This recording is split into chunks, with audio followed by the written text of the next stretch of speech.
చాలా ఈక్వేషన్స్ ఉన్నాయి ఇక్కడ తెలంగాణ వ్యాప్తంగా. అంటే రూరల్ తెలంగాణలో ఒక రకమైన ఈక్వేషన్స్ ఉంటాయి, సిటీలో ఇంకో రకమైన ఈక్వేషన్స్. జూబ్లీ హిల్స్ ప్రధానమైనటువంటిది, ఇక్కడ ఒక మినీ ఇండియా లాంటిది ఈ కాన్స్టిట్యున్సీ. సో చాలా ఈక్వేషన్స్ పనిచేస్తాయి ఇక్కడ. కేవలం ఒక అభివృద్ధి చూసి జనాలు ఓటేస్తారా అని అంటే కాదు. కులాలు, మతాలు, అన్ని ఆస్పెక్ట్స్లో జూబ్లీ హిల్స్ ఎలక్షన్స్ జరగబోతుంది. అన్ని ఎలక్షన్స్లో నవీన్ యాదవ్ ఫిట్ అవుతాడు అనుకుంటున్నారు.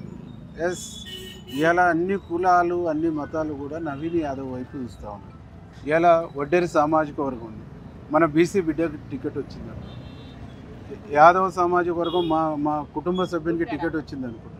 గౌడ సామాజిక వర్గం కాంగ్రెస్ పార్టీ 42% బీసీలకు రిజర్వేషన్లు అన్నది అన్న వెనువెంటనే ఇలా ఒక బీసీ బిడ్డకు టికెట్ ఇచ్చింది. కాబట్టి వడ్డెరైనా గౌడైనా యాదవ్ అయినా ముదిరాజ్ అయినా అట్లాగే కమ్మరైనా కుమ్మరైనా నాయి బ్రాహ్మణ్ అయినా వీళ్ళందరూ కూడా బీసీ వర్గాలు అన్ని వర్గాలు కూడా ఇలా పద్మశాలీలైనా బెస్తవాళ్ళైనా అన్ని వర్గాలు కూడా ఇలా బీసీ బిడ్డని గెలిపించుకోవాలి, బీసీ వాదాన్ని బతికించుకోవాలి, బీసీ వాదాన్ని కాపాడుకోవాలనేటువంటి ఒక కమిట్మెంట్తో ఉన్నది.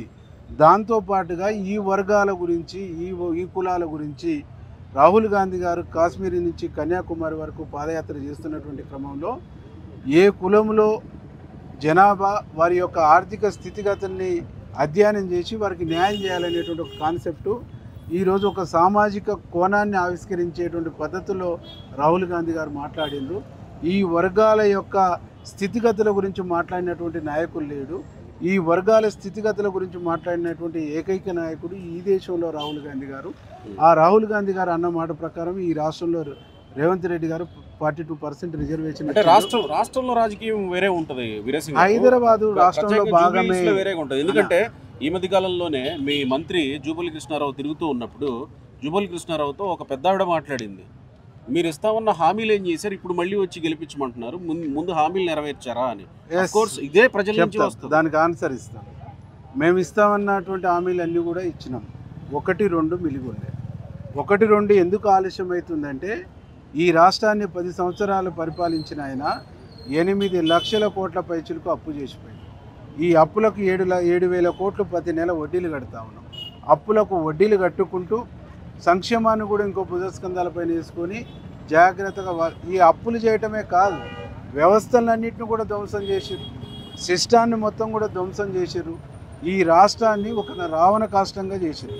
రావణ కాష్టమైనటువంటి రాష్ట్రాన్ని చక్కదిద్దుతూనే ఉచిత బస్సు ఇచ్చినాం, 200 యూనిట్ల కరెంట్ ఇచ్చినాం, 500 గ్యాస్ సిలిండర్ ఇచ్చినాం, సన్న బియ్యం ఇచ్చినాం, రేషన్ కార్డు ఇచ్చినాం, ఇందిరమ్మ ఇండ్లు ఇచ్చినాం. ఒకదాని తర్వాత ఒకటి ఇవన్నీ చేసుకుంటూ వస్తున్నాం. మిగతా సంబంధించినటువంటి స్కీములు కూడా ఆలస్యమైన రేవంత్ రెడ్డి గారు చేస్తారనేటువంటి నమ్మకం ఉంది. ఆలస్యమైన రేవంత్ రెడ్డి గారు కమిట్మెంట్ను ఫుల్ఫిల్ చేస్తారనేటువంటి ఒక విశ్వాసం ఉంది. ఆ విశ్వాసంతోనే ఆయన నా సీట్ మీద కూర్చోబెట్టారు. ఆ నమ్మకంతోనే ఆయన అక్కడికి తీసుకొచ్చారు. ఇవాళ హైదరాబాద్ అనేటువంటిది తెలంగాణ మారుమూల ప్రాంతానికి భిన్నమైంది కాదు. ఈ జూబ్లీ హిల్స్ కాన్స్టిట్యున్సీలో ఉన్నటువంటి వాళ్ళు కూడా తెలంగాణ నలుమూలల నుంచి వచ్చేసి ఇక్కడ స్థిరపడ్డటువంటి వాళ్ళు. కాబట్టి మేము వచ్చినప్పుడు మా ప్రాంతం నుంచి వచ్చినటువంటి బిడ్డలు వచ్చారని వాళ్ళ హక్కును చేర్చుకుంటారు. వాళ్ళ కష్టాలు సుఖాలు మాతో చెప్పుకుంటారు.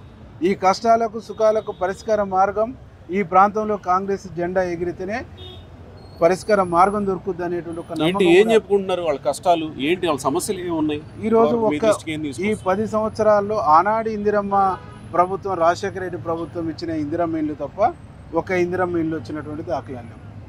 ఒక్కటి కూడా ఇందిరమ్మ ఇల్లు వచ్చినటువంటి దాఖలాలు లేవు.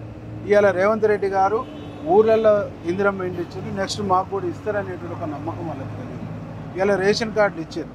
రోజు కూలికి పోతున్నటువంటి వాళ్ళు 40 రూపాయలు 50 రూపాయలు పెట్టి రేషన్ బియ్యం కొనుక్కొచ్చుకోవాలి. ఇంకా మిగిలిన సమస్యలు ఏం తెస్తున్నారు మీ దృష్టికి? వాళ్ళకు డ్రైనేజ్ వ్యవస్థ ఒకటి బాగలేదు, రోడ్లు ఒకటి బాగలేదు, ఇట్లా ఇంకా ఇంటర్నల్ సంబంధించినటువంటి రోడ్ల సమస్య, డ్రైనేజ్ సమస్య, ఇండ్ల సమస్య, ఇవన్నీ వాళ్ళు మా నోటీస్కి తీసుకొస్తారు.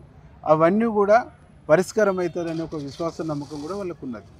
నెక్స్ట్ తెలంగాణ వ్యాప్తంగా జరగబోయే స్థానిక ఎన్నికల్లో కూడా కాంగ్రెస్ పార్టీకి ఇంతే పాజిటివ్ అవకాశాలు ఉంటాయి. వన్ సైడ్ ఉంటుందన్న. ఇప్పుడు వాళ్ళు అధికారంలో ఉన్నారు, వాళ్ళని ఏం చూసి ఓటేస్తారు? బిడ్డలు ఇక్కడ దందా, అన్న ఈ ఫార్ములా రేసింగ్ దందా, తండ్రి అల్లుడు కాళేశ్వరం దందా. వాళ్ళంతా దందాలు దండుకోవడం, దోసుకోవడం, దాచుకోవడం, దోసుకున్న సొమ్మును పంచుకునే కాడ కొట్లాట వచ్చి ఒకరినొకరు దన్నుకుంటున్నటువంటిది బహిరంగంగా పబ్లిక్ చూస్తూనే ఉన్నారు. కాబట్టి వాళ్ళలో ఏం విలువలు చూసి ఓట్లు వేస్తారు? వాళ్ళ దాంట్లో మరి ఏం మీరు చూసి ఓట్లు మీరు కూడా వేయాలి? మీరు కూడా మంత్రులు అనుకుంటున్నారు కదా, మిమ్మల్ని చూసి నమ్మాలా? ఎట్లా నమ్మాలి మిమ్మల్ని? మంత్రులు దన్నుకోవడం కాదు. మరి మా పార్టీలో ప్రజాస్వామ్యం ఉంటది. ఒక ఏది కుటుంబం ఇట్లా ఒకళ్ళ మీద ఒకళ్ళు నేరుగా ఒక నువ్వు కుటుంబంలో దొంగ అంటే నువ్వు దొంగ, నువ్వు దోపిడి అంటే నువ్వు ఎక్కడ దోపిడి అని. అన్నటువంటి దాఖలా మరి అన్నారు కొండా సురేఖ కూతురు ఏం మాట్లాడింది? నథింగ్. వాళ్ళ కూతురు సంబంధించినటువంటిది అవి ఎవరినన్నది? ముఖ్యమంత్రిని అన్నది నేరుగా. అన్నది కదా. ఆ. వాళ్ళ అమ్మ వచ్చి ఏం చెప్పింది? నా బిడ్డ అవును, మరి పొరపాటు. మీ ఆ పార్టీలో ఉన్నారు కాబట్టి చెప్పలేము. మా పార్టీలో ఆ అమ్మాయికి మాట్లాడే స్వేచ్ఛ అన్న ఉన్నది. అదే బీఆర్ఎస్ వాళ్ళని మాట్లాడమని సొంత కార్యకర్త మాట్లాడినా తీసుకుపోయి కటకటల్లో అంటే వేరే ఇప్పుడు ఆ అమ్మాయికి మాట్లాడే స్వేచ్ఛ ఉన్నా కానీ అది వాస్తవాలే అని నమ్ముతుంది కదా సమాజం. నమ్మదు. కాంగ్రెస్ పార్టీలో ఇప్పుడు ఒక కుటుంబంలో ఉంది. తండ్రి వచ్చి ఇలా నువ్వు ఎందుకు పొలం కాడికి పోలేదు, ఎందుకు పనికి పోలేదు అంటే తిట్టుకుంటారు, తెల్లారి మళ్ళీ కలిసిపోతారు కదా. ఇది కూడా ఒక ప్రజాస్వామికమైనటువంటి పద్ధతుల్లో తనకున్న అభిప్రాయాల్ని, తనకున్నటువంటి భావాల్ని వ్యక్తం. ఆ అమ్మాయి సంబంధించినటువంటి మాట్లాడింది 100% తప్పు.